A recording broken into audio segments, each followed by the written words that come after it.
मुंबई का, जहां पर आम लोगों को काफी दिक्कतें पेश आ रही हैं और हो भी क्यों ना, मुंबई की लाइफलाइन कही जाने वाली जो बेस्ट बसेस हैं वो भी स्ट्राइक पर हैं।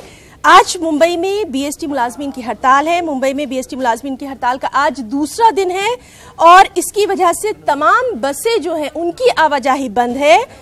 आम मुंबईकर को काफी परेशानियों का सामना उठाना पड़ रहा है। हालांकि इसको देखते हुए भी वहां सिक्योरिटी के पुख्ता बंदोबस्त किए गए हैं।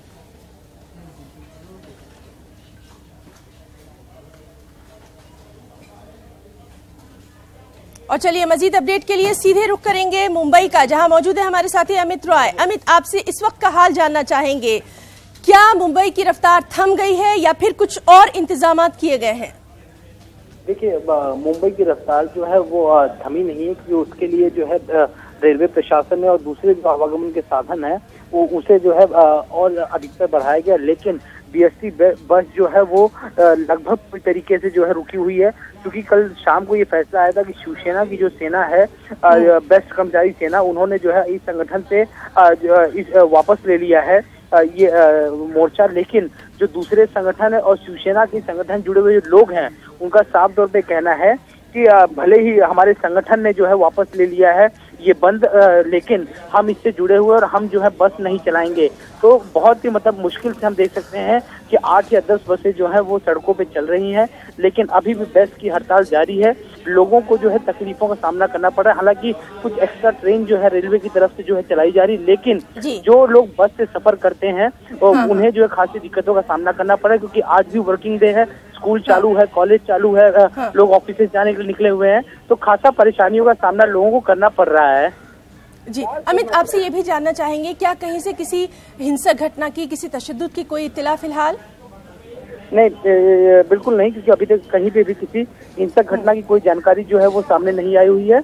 अभी जो है लगातार जो बीएमसी कमिश्नर है उनसे और दूसरे संगठनों के बीच जो है बैठकों का दौर चालू है, लेकिन अभी तक लोग जो है अपनी मांगों पर अड़े हुए हैं। उनका साफ तौर पे कहना है जब तक उनकी मांगे पूरी नहीं की जाती हैं वो अपना ये आंदोलन जो है वापस नहीं लेंगे। जी अमित, बहुत बहुत शुक्रिया आपका इस तमाम तर जानकारी के लिए। तो नाज़रीन, मुंबई के हालात पर भी लगातार हमारी नजर बनी हुई है। हम अपने रिपोर्टर से तमाम तर अपडेट ले रहे हैं। चलिए अब इस वक्त की बेहद अहम खबर दिल्ली हज लॉटरी से जुड़ी हुई। आपको बता दें कि दिल्ली से जुमला 2010 आज़मीन हज सफर करने वाले हैं। दिल्ली सेक्रेटेरिएट में कुरानंदाजी का जो काम है वो मुकम्मल कर लिया गया है। दिल्ली हज कमेटी में 6222 फॉर्म दाखिल किए गए थे और सबसे अहम बात कि इस बार दिल्ली से 4 बच्चे भी हज के लिए जाएंगे। पहली बार दिल्ली से 12 खवातीन बिना महरम के हज पर रवाना होंगी। आपको बताएं कि 1813 अफराद के लिए यह कुरानंदाजी हुई है। तो दिल्ली से बेहद अहम खबर, जुमला 2010 आज़मीन हज पर जाएंगे। दिल्ली सेक्रेटेरिएट में कुरानंदाजी का ये काम जो है ये मुकम्मल कर लिया गया है। 6222 फॉर्म आए थे। 4 बच्चे भी इस बार हज के लिए रवाना होंगे और पहली बार दिल्ली से 12 खवातीन बिना महरम के हज पर जाएंगी।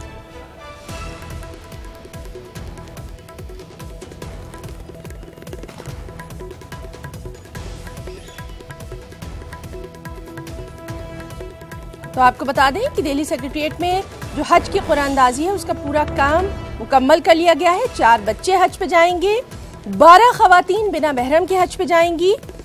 1813 लोगों के लिए यह कुरानंदाजी की गई है। और जो फॉर्म की अगर बात करें, चलिए सीधे रुक करेंगे दिल्ली का, जहां मौजूद है हमारे साथी खुर्रम शहजाद। खुर्रम, आपसे जानना चाहेंगे, कुरानंदाजी का काम मुकम्मल हो गया है, तमाम तर तफसीलात?